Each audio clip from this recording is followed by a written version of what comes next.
for our appointment today. I have Miguel and Riley with me. He's going to stay with her. And hopefully everything is going to go smoothly. Wow, I can't even talk. Smoothly. And I will see you guys when we're inside.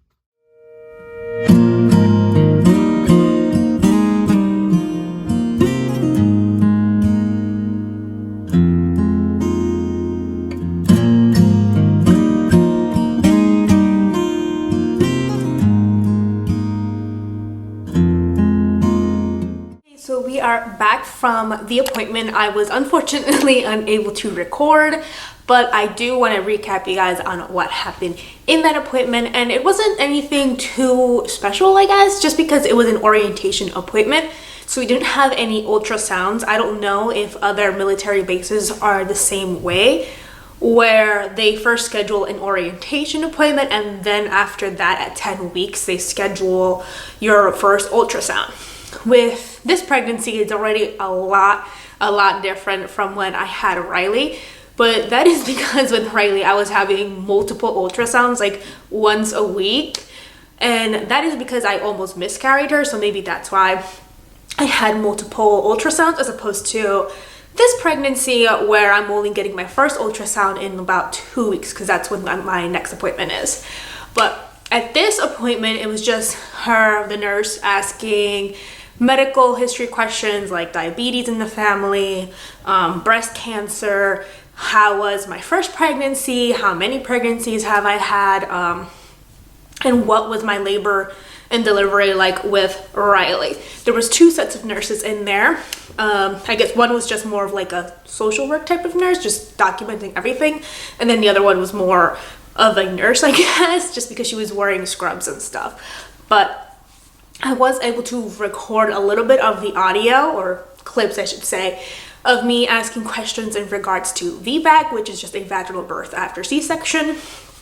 That is what I'm trying to do with this pregnancy. I want to have a VBAC because C-section recovery is ridiculous. It's just crazy, you guys. Like, and especially now that I'm going to have a toddler. Like, if beforehand when I had Riley, it was hard enough on me to just get out of my bed. Oh well, sorry if I am breathing so heavily. It's because I'm just all over the place. But with Riley, it was hard just because like I couldn't get out of bed. I had to walk very slowly, and I couldn't even stand up straight for like maybe the first couple of weeks after the surgery. So just imagine having another C-section with a toddler. It's going to be nuts. So I'm definitely trying to have a VBAC, and I did ask, and I will insert the clip right now. And do you guys have like anything in regards to VBACs or anything like that? Like support groups, or I don't know. I know in the centering class they talk about that, and she'll go over that centering class with you in just a minute. But I don't know like a set group and when they talk. But we do those a lot. Okay, yeah, because that was my other question. Like, do you guys do VBACs, and like, what is your percentage? So I'm highly interested in doing that. Yeah, whenever the further along you get in your pregnancy, they'll put you in with a physician, and they'll talk it over with you. Okay. If that's still something that you're wanting, and get you consent and all that stuff. Okay. Yes. Every step along of your visits is a building. Going back, okay. Yeah. Sorry, I had to get Riley from her nap, and she is below the camera, so I don't know if you guys can see her, if she's in frame. But I did ask them about their VBAC numbers and rates, and they didn't really give me a clear answer. However, they did tell me that as long as I keep going to my appointments, I can bring these questions up to my OB, and they will have to check my body, I guess, for like scarring and stuff, because I know of a friend of mine who couldn't even do a VBAC because her pregnancies were so close that they were scared that she was going to hemorrhage and just scar even more, so they didn't want her to have a VBAC. But as long as they're pretty much spaced out, you should be able to be a good candidate for a VBAC, which, like I said, is what I'm trying to do. I also found a couple of resources out here. I think one of them is, I think it's called I Can or something like that. And they have different chapters in different states. My nearest one, hold on, mommy, is in Savannah. So if I wanted to get more help or just get more of a understanding of what will happen with a VBAC labor and delivery, I can definitely, yes, say hi. I can definitely go to them and they could be a source of help. So they also went over my lab results. They didn't say I was anemic or anything like that, that everything came out fine, which is great. But then I'm wondering, why am I so cold all the time? So maybe it's just another symptom of this pregnancy where I just feel cold all the time. They did give me this little pregnancy passport that they call. The nurse there called it a purple book, but it just notes down all of your vital signs and anything like your weight and all the other stuff that they ask you. And they want you to bring this for every visit so that they can note it down. They did note that I did lose some weight from the first time, like about 2 weeks ago, to now. I think it was like maybe about 4 to 5 pounds different. It wasn't anything significantly, but they did note that. That's definitely because I've been throwing up and puking my brains out. So that is partly the reason why maybe I've lost a couple of weight, also because I'm just not as hungry as I was with Riley. Like, I was eating normally, but this pregnancy I'm just not hungry. Anything that I see, it's not appetizing at all. And I'm just nauseous all the time that I don't even want to eat because I know that eventually I'm going to throw up. And I know it's a bad thing to do, but I'm definitely trying to get in more of like fruits and veggies in there. So we'll see. Hopefully the morning sickness will pass. I did get, where is it?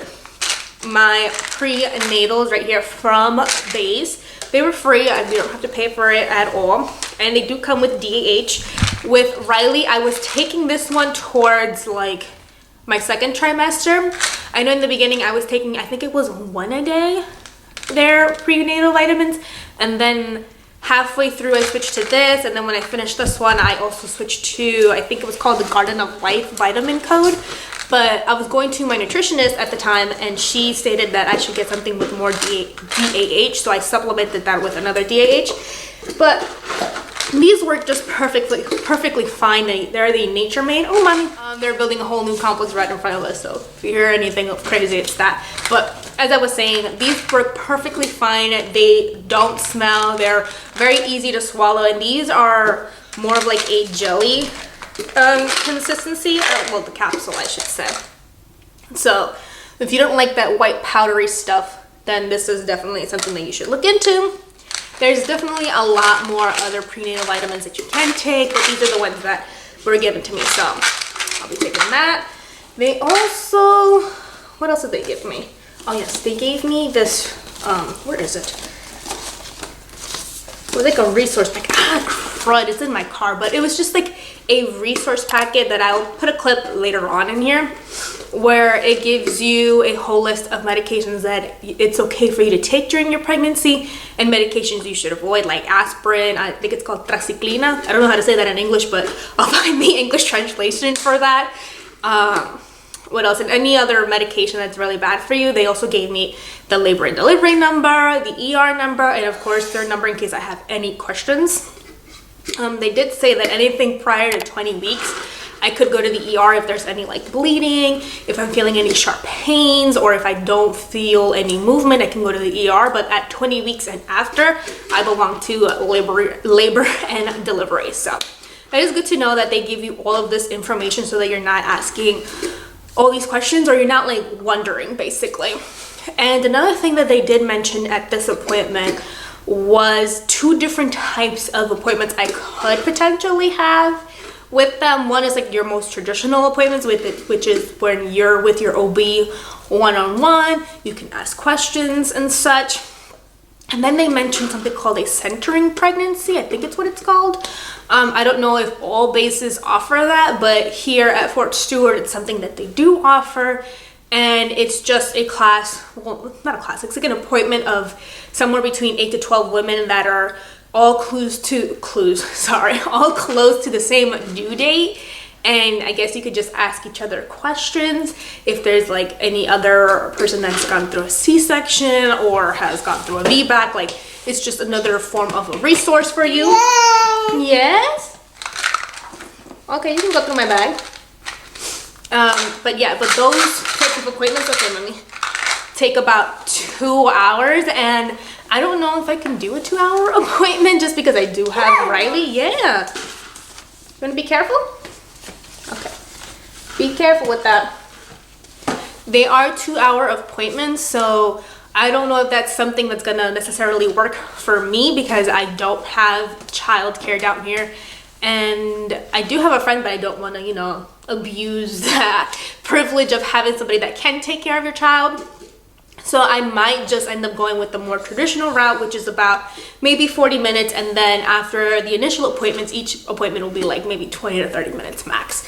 But that is something really cool that I think that they offer. Another thing is that they gave me a piece of sheet where they offer a bunch of services, not necessarily at the hospital or on base, but definitely somewhere that they can refer you to, like WIC.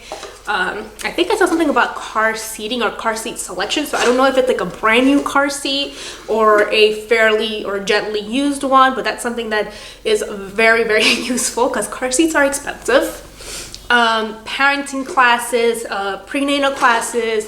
I didn't see anything about exercising, but they did mention exercise, and you can definitely keep up your workout regimen, the one that you've been having for quite some time, but definitely not start anything strenuous or new if you've never ever worked out in your entire life. But I've been active throughout my entire, actually for the last couple, like 2-3 years.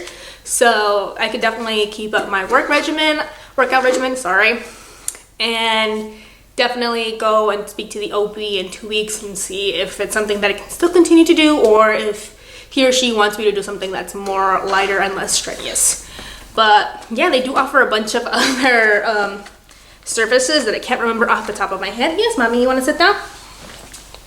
And I think it's pretty cool that they do that just because you don't know what resources are around, especially for us since we're not from the area.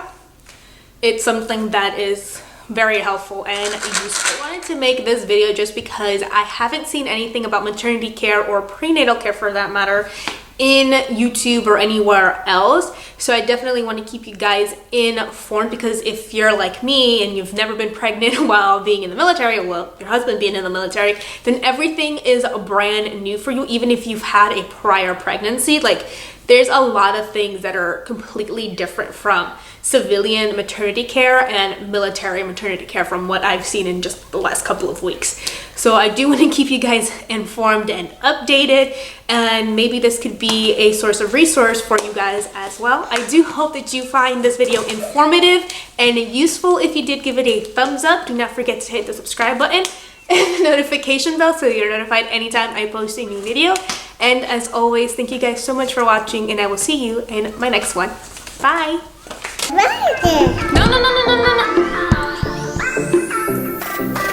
So I definitely wanted to make this video because I definitely haven't...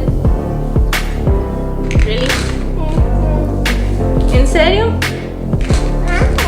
¿No? Oh, yeah.